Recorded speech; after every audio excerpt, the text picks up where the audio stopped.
Well, welcome back. Later today, President Trump will host the president of Ukraine, Zelenskyy, at the White House as he considers whether or not to give Kyiv Tomahawk missiles. The president planning to meet Russia's Vladimir Putin in Hungary. The president spoke to me about this yesterday. Writing on this Truth Social, President Putin and I will then meet in an agreed-upon location, Budapest, Hungary, to see if we can bring this inglorious war between Russia and Ukraine to an end. Joining me now is Florida Congressman Brian Mast. He is the chairman of the House Foreign Affairs Committee. Mr. Chairman, great to see you. Thank you so much for being here. And I spoke with the president yesterday. He told me that meeting between him and Putin will happen in the next 2 weeks. He had a phone call with Putin yesterday, and they did discuss the Tomahawk missiles. I got the sense that the president is not going to send Tomahawk missiles. That's just my speculation based on the body language that I got from President Trump. Your reaction? Well, obviously, President Zelenskyy and President Trump will have a conversation. President Putin and President Trump will have a conversation. I think Zelenskyy will make the case for increased weapons sales, and the case would probably look something like this. If you give me Tomahawk missiles, it gives me the capability to reach out to a distance, let's say between New York City and Miami, hit something the size of an automobile with a payload of about 1,000 pounds, which what does it give Ukraine? It gives them the capability to destroy drone factories deep inside of Russia, more oil and gas facilities, refinement deep inside of Russia, really affecting their supply chain and really allowing Ukraine to prosecute this war on top of the conversation of all the sanctions that are going on and the debilitation of the Russian economy. I think in the last 8 months, they had a deficit of somewhere around $50+ billion. So their economy really is starting to go into shambles. And with a decrease of their oil and gas revenues, it's really going to hit them hard. Well, look, President Trump told me that it was a good conversation with Putin, and he felt a willingness that Putin will want to see the end of this war. 7,000 people died just last week, President Trump told me, in this war on Ukraine. But what is it going to take to end this? I mean, Vladimir Putin is going to want a lot more land, is he not? And President Trump has said he thinks that Ukraine can do this without having to give anything up, with being able to take back the lands that Russia had gone out there and secured. And I think that's the point that President Trump is at, because he doesn't have any more tolerance for Putin's BS. And what is the BS that comes out of Putin? It's every time there's something put forward by NATO or the United States, he said he considers that an act of war, or his invasion into Estonia and Poland with jets and drones. President Trump told them to shoot them out of the sky if they do that again. The purchase, again, of oil, gas, coal by other countries like India and China and others, his lack of tolerance for that. And I think coming off of the Alaska summit, the fact that Putin did nothing but undertake offensives immediately after that Alaska summit, I think President Trump has no more tolerance for this. You know, President Trump has an interesting way of dealing with these leaders. I mean, don't forget, there is also a side deal making going on between Melania and Vladimir Putin, right? She sent him a letter raising the issues of the children. He did actually get certain children released and sent them back home to their families because of Melania and her efforts. So President Trump is trying his hardest to do like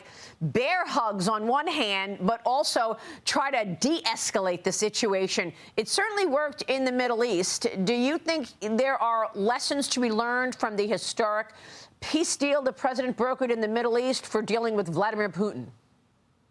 No, I'd say just number one, it puts the entire globe in a different space right now because of that fire of Israel and Gaza being put out.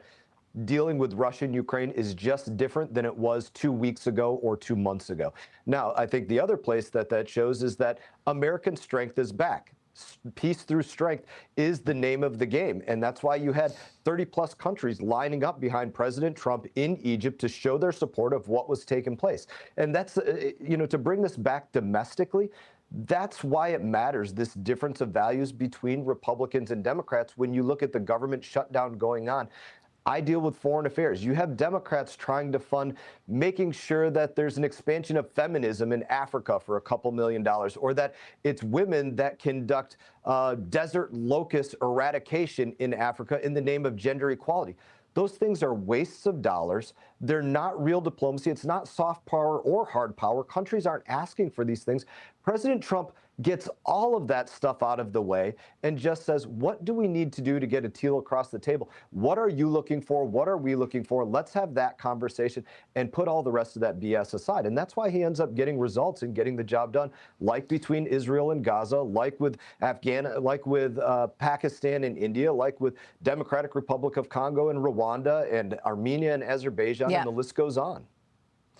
Well, the president also responded to my questions about Hamas. Don't forget, Congressman, as soon as the president left the Middle East, Hamas executed people. 7 people right in the next 10 minutes dead, and 30 more people executed. The president is out with a stark warning for Hamas if bloodshed persists in Gaza, posting this on Truth Social. If Hamas continues to kill people in Gaza, which was not the deal, we will have no choice but to go in and kill them.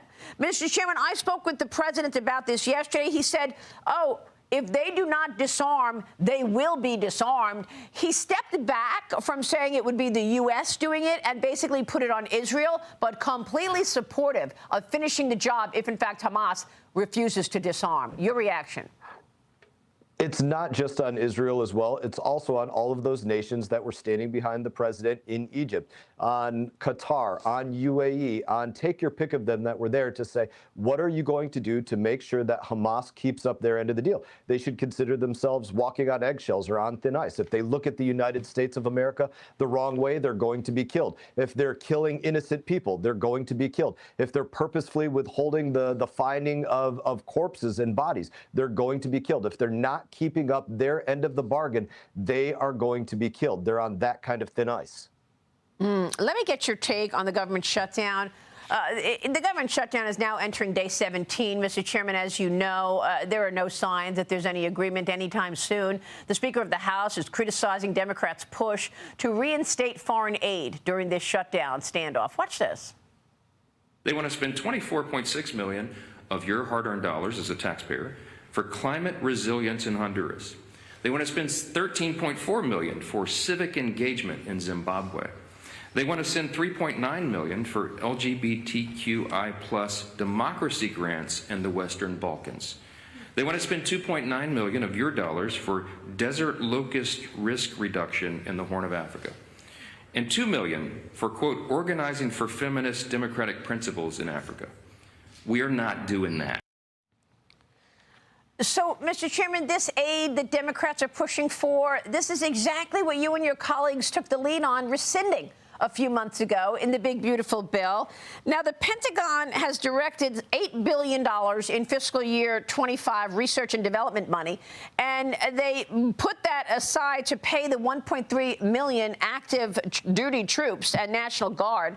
That was certainly a welcome move, which the president directed, trying to move money around to get the troops paid. The Coast Guard is likely being paid from the $150 billion defense budget from the one big, beautiful bill. And the OMB is working on ways to get paychecks to federal law enforcement officers like the FBI and the marshals. How long can that go on? How long can we be moving money around? What is your sense in terms of when this becomes a serious national security threat? Certainly, by the time that we get to the next pay period at the beginning of the month, you're really on a difficult situation there. When you look at FAA, it's a real safety issue. If you have people in the FAA, air traffic controllers in those towers, not showing up to work, and you have an increased stress on the amount of aircraft that one aircraft traffic controller has to pay attention to, that's a real safety concern. Now, we're going to look to find every single dollar. One of the other places that dollars are being brought in to do this, looking at those tariff revenues to pay out the WIC program, the Women, Infant, and Children program, right? So the administration, the House of Representatives, Republicans specifically, looking to find every single dollar anywhere to make sure that people are still getting their paycheck. And that's just a difference in values. The juxtaposed to this, the juxtaposition to this is Democrats looking to say, how can we spend an additional $1.5 trillion between now and the week before Thanksgiving on those ridiculous programs like the ones that you just pointed out? That's the difference in values. Do you think they know that they're ridiculous programs, but they need to be publicly fighting Trump? Is that what this is about? No, I think it's about them just wanting to oppose anything that President Trump is doing. Anything. Okay. If they're cutting spending, they want to oppose that. It doesn't matter. They'll be in opposition. Mr. Chairman, thank you so much, and thank you for your service to our great nation. We so appreciate you. You are a national treasure. Thank you, sir.